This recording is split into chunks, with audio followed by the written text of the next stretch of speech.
जिसने जन्म लिया है उसकी मृत्यु निश्चित है, लेकिन मृत्यु के बाद क्या होता है? क्या सब खत्म हो जाता है या कुछ बचता है? क्या हमारी आत्मा भटकती है? और सबसे बड़ा सवाल, क्या मोक्ष सच में संभव है? गरुड़ पुराण वो दिव्य ग्रंथ जो मृत्यु, आत्मा, कर्म, पुनर्जन्म और मोक्ष के रहस्यों को उजागर करता है, इसे भगवान विष्णु ने स्वयं गरुड़ को सुनाया था। इसमें बताया गया है कि आत्मा की यात्रा कैसी होती है और मोक्ष कैसे पाया जाता है। आज हम उसी अमूल्य ज्ञान की बात करेंगे। मृत्यु के बाद आत्मा की यात्रा। मृत्यु के बाद यमदूत आत्मा को ले जाते हैं। आत्मा को यमलोक पहुंचने में 48 से 49 दिन लगते हैं। रास्ते में उसे अपने कर्मों का फल मिलता है।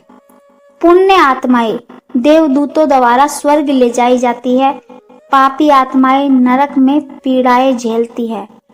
यह जीवन का अंत नहीं, यह आत्मा की अगली यात्रा की शुरुआत है।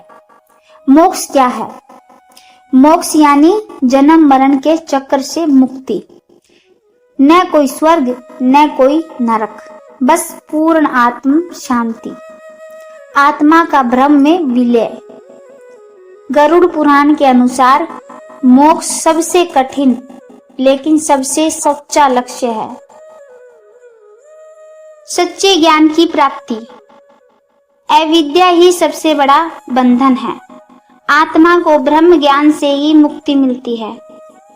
निष्काम भक्ति। ईश्वर की भक्ति बिना किसी इच्छा के सबसे पवित्र मार्ग है। सत्कर्म, अच्छे कर्म, दान, सेवा, सत्य, करुणा, क्षमा, ये कर्म आत्मा को ऊपर उठाते हैं। जप, तप और संयमित जीवन। गायत्री मंत्र, विष्णु सहस्त्र नाम, हनुमान चालीसा, इनका नित्य जाप मोक्ष की दिशा में बड़ा साधन है। अंत समय में ईश्वर स्मरण। मृत्यु के समय अगर आत्मा ईश्वर का नाम ले तो वह जन्म मरण से छूट सकती है। गुरु की सेवा और आशीर्वाद। सच्चे गुरु का सानिध्य मोक्ष का सीधा मार्ग बन जाता है। श्राद्ध, तर्पण और विधिवत कर्म। पुत्र यदि विधिवत पिंडदान करता है तो आत्मा को शांति मिलती है और वह आगे बढ़ सकती है। भावना, आत्मचिंतन। हम दिन रात शरीर को सजाते हैं, लेकिन आत्मा के लिए क्या कर रहे हैं? जब मृत्यु सामने खड़ी होगी तब सिर्फ हमारे कर्म साथ जाएंगे। फिर सोचिए, क्या हमने अपने मोक्ष की तैयारी की है? हर दिन जो हम जीते हैं वो एक अवसर है मोक्ष के मार्ग पर चलने का। क्या हम तैयार हैं?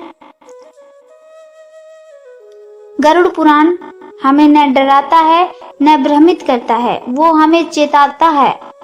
कहता है कि जीवन अमूल्य है और इसका उद्देश्य सिर्फ भोग नहीं बल्कि मुक्ति है।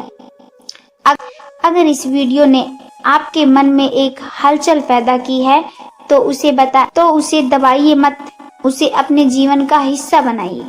कमेंट में लिखिए, क्या आप मोक्ष को जीवन का अंतिम लक्ष्य मानते हैं और आगे किस विषय पर गहराई से चर्चा चाहते हैं। मेरा नाम है सोनू शेखावत और आप देख रहे हैं बोलती कहानियाँ, जहाँ पर कथा सिर्फ सुनी नहीं जाती, जी भी जाती है।